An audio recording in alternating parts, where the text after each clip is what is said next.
state of Arizona. Awesome. All right, who has left the United States of America? Even better. Mexico and Canada count. Okay, there you go. There's a quote by, I don't know if you guys watch the Travel Channel, I'm a big fan. And I'm a big fan of Anthony Bourdain. He does this show. It's the No Reservations. He has the best job in the world. I don't know how he got it. But he says travel isn't pretty. It isn't always comfortable. Sometimes it hurts. It even breaks your heart.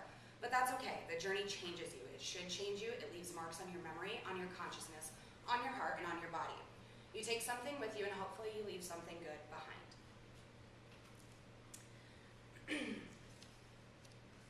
Today I'm going to talk to you about how travel will increase your knowledge of other cultures. It will help you communicate in our very diverse country here at home, and it will benefit you educationally and professionally in your lives. Take Phoenix, for example, the city we live in. This is the 6th largest city in the United States. It's huge. It's the biggest city I've ever lived in. I've lived all over the United States. This year it was taken, we were 1.5 million people, and increasing. That's a rough number still. Traveling will increase your social tolerance. It will increase your acceptance, enrich your social skills and your communication skills. Not only from multiple testimonies that I found online of these travelers and documentation and any of you that have traveled, but from personal experience. That is where I'm kind of getting a lot of this. So according to the SEVP, which is a Student Exchange Visitor Program, there's a lot of, if you guys haven't noticed, look at this room, for example. Look to your right, look to your left. We've got every generation, we have every ethnicity, we have every culture. We are living in an impressive era where medical technology and the advances, people are living to be 100 years old. This generation is mixing with multiple generations of people. And the immigration from multiple world wars and just schooling is bringing a ton of students abroad and everywhere else. It has integrated and infiltrated the system and created a lot of clashing. I mean, I know a lot of people don't watch the news here, and that's okay, but you can't get away from it. You can't get away from the divide that a lot of it is created because we can't communicate. No one knows how to work together yet. I'm hoping we can solve that as this generation. So according to this, this kind of chart, I know these are just hard to read and navigate, but 2011, 2012, 283,000 students almost 284,000 students were traveling abroad, either from their country or coming into the United States and vice versa. The top 3 leading, China, South Korea, and India are coming in a lot. But 2013 to 2015, if you guys even haven't noticed on just this campus alone, I work here, so I get to see them face to face and enroll these students. Kuwait has jumped up to 43%. Brazil is 22%.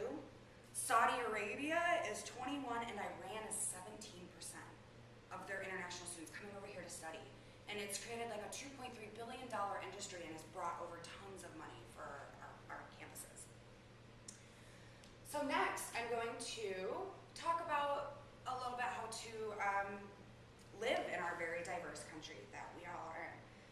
The diversity and immigration explosion. Everybody sees it, we deal with it on a daily basis. We deal in every classroom, every job you have, the language barriers. International jobs and war has integrated all this. We have a mass influx. But travel, it can influence you in all positive ways, and it will transform you in all good ways. It can create a peaceful and a positive and productive environment at school and at work. Somebody once told me, it's hard to hate when you can relate, and that was my father. Last, travel will also teach you respect, globally and at home. As I said with the news, there's a huge intolerance and misunderstanding between and a lack of communication, which has created a lot of violence and division. And we've seen that with a lot of the riots even in the last 6 months. Personal testimony, the Japanese community, an incredible place that I got to visit personally. Those people work 16 hours a day and still have dinner with their families. It's very traditional, very impressive. Then you go over to the Middle East and women still don't have rights over there. back to this country, that is another thing that how we can't communicate and work together is still something that I think traveling will absolutely change in you. Seeing it for yourself, being in their culture, seeing how they live, what they eat, what they do, how they work, will improve you. Positive. As we come to the end of our journey, I hope you've learned of all the benefits of travel and the good ways it'll impact your life in education and at home. And in any classroom, any job, in any interaction at the grocery store, all genders, all generations, all ethnicities, we can work and walk together peacefully. St. Augustine said, "The world is like a book, and those who do not travel read only one page."